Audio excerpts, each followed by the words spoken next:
Salut à tous! Je sais pas vous, mais moi, rien de tel qu'une coquille de Noël et un bon chocolat chaud sous la couette pour me mettre dans l'esprit de Noël. La pâte tendre et dorée, les pépites de chocolat, les raisins et les cassons de sucre fondant, j'en ai l'eau à la bouche. Allez, petit cadeau de Noël en avance, je vous donne ma recette de coquille, vous m'en direz des nouvelles.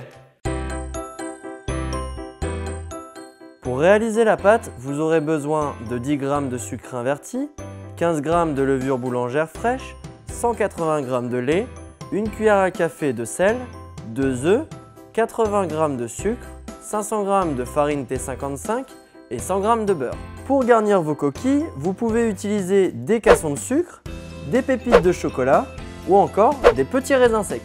Pour commencer, délayez dans du lait la levure en l'émiettant.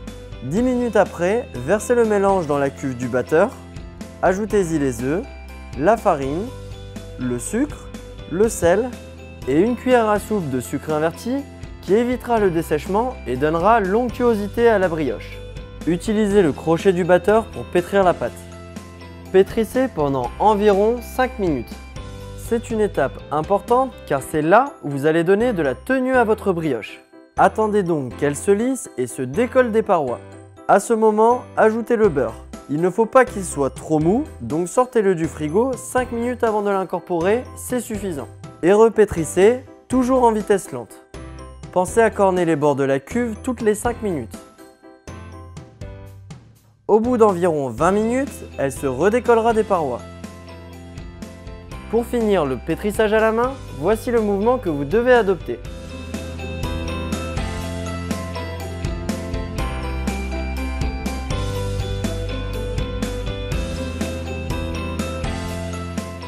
Petit test. Pour voir si le pétrissage est fini, récupérez une petite boule de pâte et étirez-la. Au plus elle s'étire, au mieux vous avez réussi votre pétrissage. L'étape suivante est le pointage. Laissez votre pâte reposer en la protégeant pendant 1 heure, ça permet de détendre la pâte et d'activer la levure. Dégazez la pâte, puis filmez-la à plat pour la remettre au frigo environ 1 heure.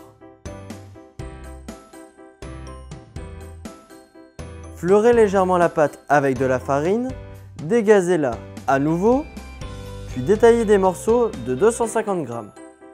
Étalez la pâte, incorporez vos ingrédients et passez le rouleau pour bien les coller.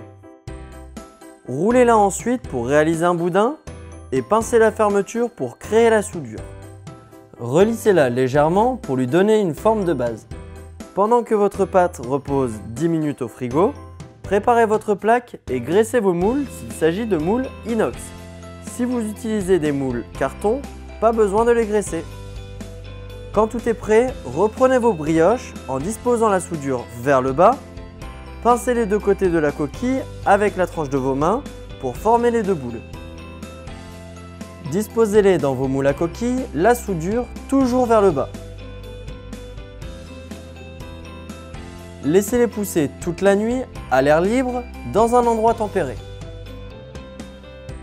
Le lendemain matin, cassez 2 œufs, ajoutez une cuillère à soupe de lait et mixez le tout pour préparer votre dorure. A l'aide d'un pinceau, dorez vos coquilles. Enfournez 15 à 20 minutes à 175 degrés. Lorsque la croûte commence à brunir, sortez du four. Plus la coquille est petite, moins il faudra de cuisson. Vous obtiendrez une coquille légère et aérienne, un vrai délice.